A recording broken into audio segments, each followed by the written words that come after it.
Hi there folks, happy Friday and welcome to another video here on YouTube. I should say TGIF, the weekend is close.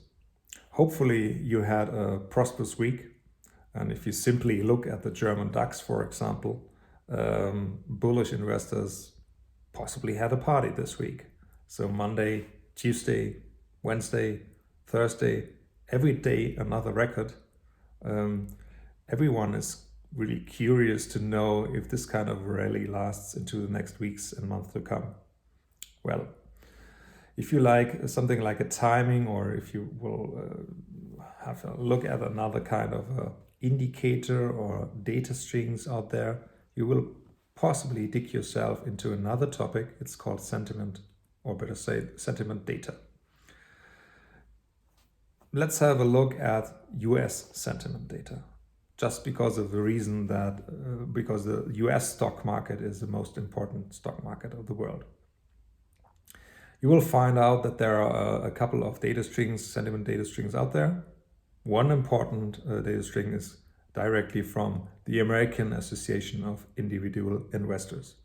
So the so-called AAII Sentiment Survey is a weekly survey, and the latest one is from March 10.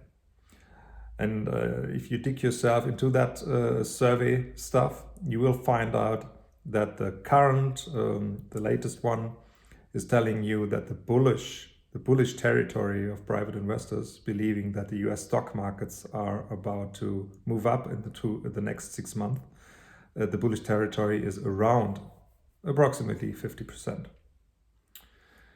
If you look at historical data, you will find out that the historical average is 38% for the bullish territory.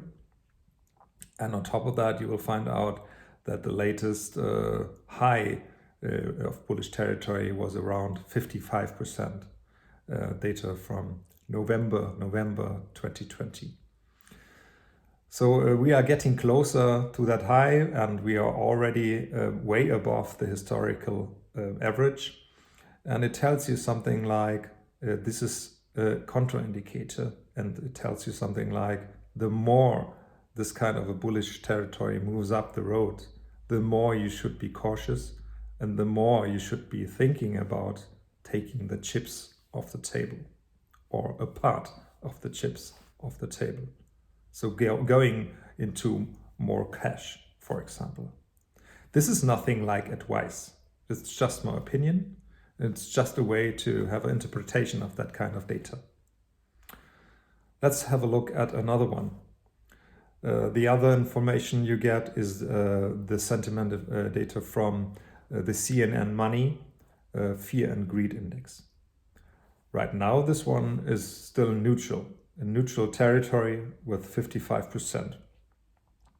Right from the explanation from that kind of sentiment, you will have a scale from 0, extreme fear, to up to 100, extreme greed. And if you have a look at the historical data from the Fear and Greed Index as well, you will find out that this kind of sentiment stuff is working as well. Just for one example, just go back into the year 2020 and you will find out that there was extreme fear, of course, because of the mid-February 2020 to mid-March 2020 crash, the so-called Corona crash. And this kind of a Fear and Greed Index dived down to almost 0. This is something like an invitation for you to grab stocks, to grab the whole market, to buy ETFs on indices, for example. Indices like S&P 500, whatever. Just another one, if you look at the Börse Stuttgart sentiment, for example. If you just another one, if you look at the Börse Frankfurt sentiment. Every time the same. The more one direction, one kind of a territory like the bullish territory gets overcrowded, the more it is a contraindicator, and the more it is something like a warning flag or a sign just to think about being more into cash. Again and again, that's no advice.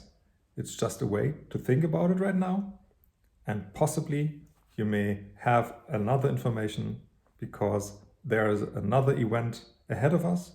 That's the Federal Reserve rate decision next Wednesday, and another event, the quadruple witching day on Friday 19. So two major events in combination with too much bullish territory. Have a conclusion, think about it. Maybe there's something like you simply adapt to.